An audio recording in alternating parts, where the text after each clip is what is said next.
Muy buenos días chicos, chicas, espero que estén muy bien y también espero que todos en general estén con sus familias, amándose, resistiendo esta cuarentena, haciendo de su vida un poco más fácil.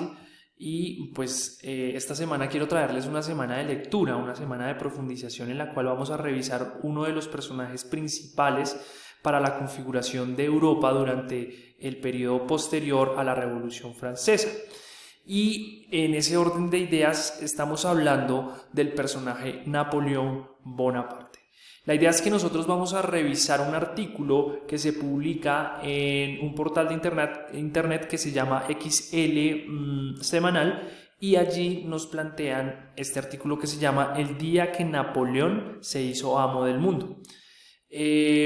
Traje esta imagen a colación porque aquí en esta imagen nosotros podemos ver el poder que tiene este personaje, que es ostentoso, que es muy bulloso, es decir, hace mucha bulla, pero pues la idea es que revisemos esa personalidad importante que de alguna manera se hace del poder de la Europa durante este periodo de tiempo. ¿Listo? Entonces traemos nuestros cuadernos, escribimos la fecha del día de hoy, UTP número 7, tema Napoleón Bonaparte y su imperio. Los desempeños que estamos trabajando son el 1 y el 2. Y pues sin dar más largas, porque el artículo nos da el tiempo justo, vamos a empezar. El día que Napoleón se hizo amo del mundo. Solitario, egocéntrico, enérgico y mordaz, autor de alguna de las frases más célebres de la historia, Napoleón Bonaparte fue también el genio de la guerra, el hombre que tuvo media Europa a sus pies, un imperio que comenzó con un desplante al Papa Pío VII. Este artículo lo escribe la persona Rodrigo Padilla, ¿listo? De este portal de internet. Vamos a ubicarnos en esta imagen. Notre Dame, París, 2 de diciembre de 1804, cuando todos esperaban que el orgulloso Napoleón se inclinase por una vez ante alguien, en este caso el Papa Pío VII, el corso, helo aquí, decide saltarse todos los protocolos. Puesto en pie, arrebata la corona al estupefacto Papa, pontífice de toda la Iglesia Católica, y se coloca a él mismo su corona. Apenas 15 años después de que la revolución pasara por la guillotina a toda la nobleza francesa, ya tenía un emperador. A su lado encontramos a Josefina, que espera su turno. Será también Bonaparte el que la haga emperatriz. El mensaje del que sería en pocos años el amo y señor de Europa puede decirse más alto, pero no más claro. Su poder no viene de Dios, sino de él mismo.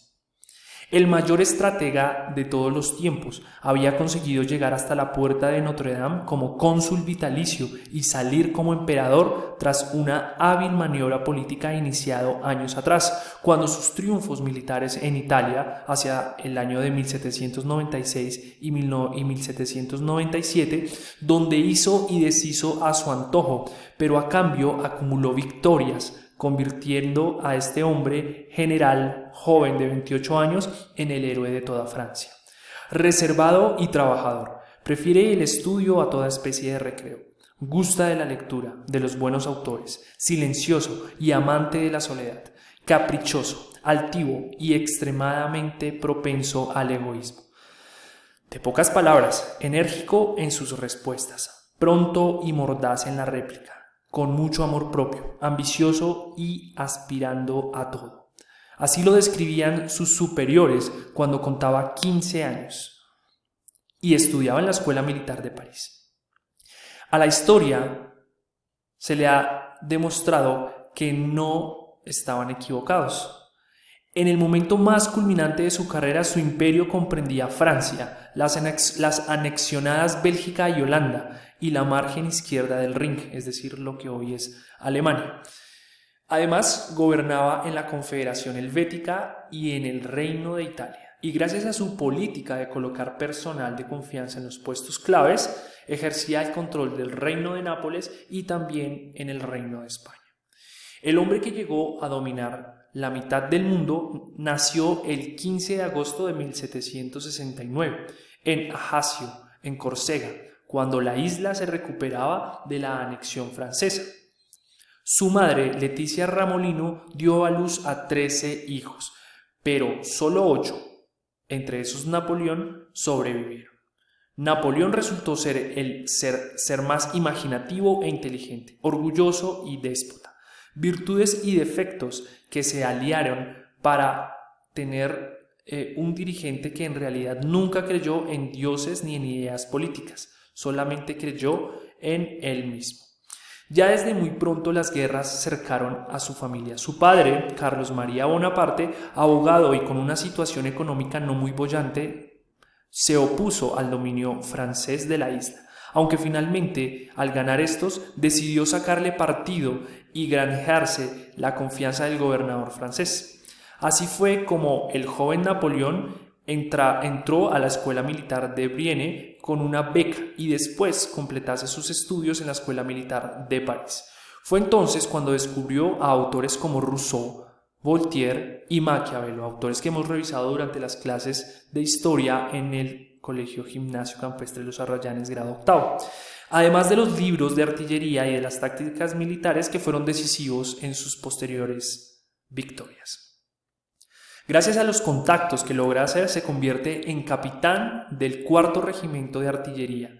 Su primera victoria fue en el asedio de Tolón el 17 de diciembre de 1793. Después de aquello, Barras, el hombre fuerte en París y amante de la que sería su mujer Josefina, le encomendó el mando del ejército del interior del país. En 1795, durante un levantamiento contra el gobierno, al joven y desconocido Napoleón Bonaparte no le tembló la mano y dio luz verde a una defensa a cañonazos. La masacre supuso su ascenso, pero no encontraría ya interrupciones. Fue en aquellos días cuando apareció en su vida Josefina de Beauharnais. Digamos que se pronuncia diferente, pero la leí en español. Viuda de un general vizconde que había sido guillotinado. De ella se enamorará, pese a que ella era 6 años mayor, tenía 2 hijos y lo había perdido todo.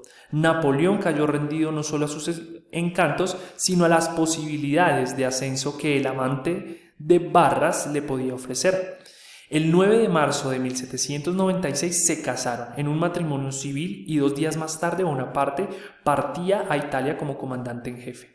Sin embargo, la que fue el gran amor de su vida, a pesar de las infidelidades de ambos, no pudo darle descendencia, porque por ese motivo en 1809 se divorcian, siguieron viéndose después a la separación, y Napoleón, ya emperador y por tanto necesitando de un descendiente para asegurar su dinastía, se casó con María Luisa de Austria, quien le dio un hijo en 1811, un pequeño al que todos llamaban el aguilucho, salvo su padre, que siempre llamó el rey. No en vano, al poco de nacer le había nombrado rey de Roma.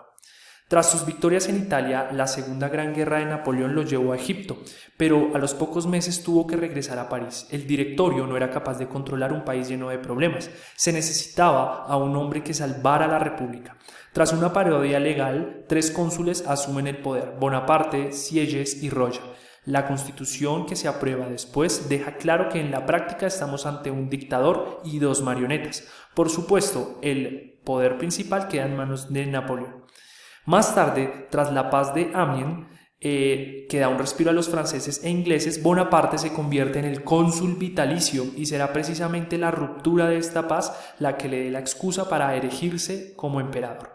Los ingleses, descontentos por el acuerdo, perjudican su comercio, promuevan una revuelta contra Bonaparte con sus enemigos franceses, pero este lo descubre y ordena la ejecución del duque de Enghien, nada menos que un Borbón. Tras este complot, Napoleón tiene el pretexto idóneo para completar su obra: transformar el consulado en una monarquía hereditaria. Sus planes van viento en popa. A pesar de la gran derrota de Trafalgar, durante esta etapa acumula en tierras los triunfos que siempre se les resistían en el mar: la batalla de Austerlitz y el sometimiento de Prusia. La victoria contra los rusos en Friedland también lo supuso. Bonaparte es el amo de medio mundo y el impulsor de reformas. El gran ideal de las guerras napoleónicas era llevar la libertad y los logros de la revolución a Europa. Y aunque quizás la adhesión a estos ideales no fuese más que propaganda para ganarse el favor de las clases instruidas de los países invadidos, apostó por ellos. Sus reformas administrativas encaminadas a racionalizar la administración y a reforzar al Estado fueron aplicadas en los territorios ocupados. Se hizo realidad el principio éxito de la revolución, con el fin de la servidumbre. Extendió el Código Civil francés, reformó las finanzas y dio importancia a los censos.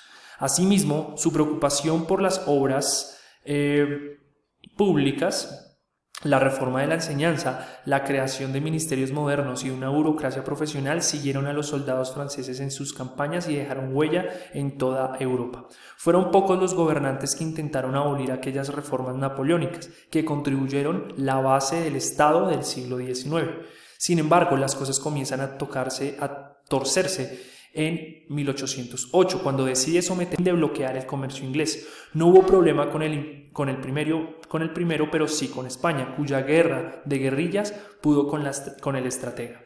En junio de 1812 decide emprenderla con Rusia. Sin embargo, los rusos utilizan la táctica de tierra quemada, retroceden y queman todo a su paso. Cuanto más avanzaban hacia el interior, los hombres de Napoleón más se metían en la guarida del lobo. Murieron cientos a causa del hambre y del frío. Cuando llegó la retirada, habían perecido la mayor parte de los 500.000 que le acompañaban. Al cruzar Varsovia, Napoleón dijo: de lo sublime a lo ridículo solo hay un paso, que las generaciones venideras lo juzguen. Fue el principio de su fin. Sus enemigos europeos se vieron con fuerzas, ahora sí, para reanudar sus ataques contra él, que contaba ya con un ejército de jóvenes inexpertos. Con tal panorama no tuvo otra salida que abdicar, es decir, renunciar a su trono.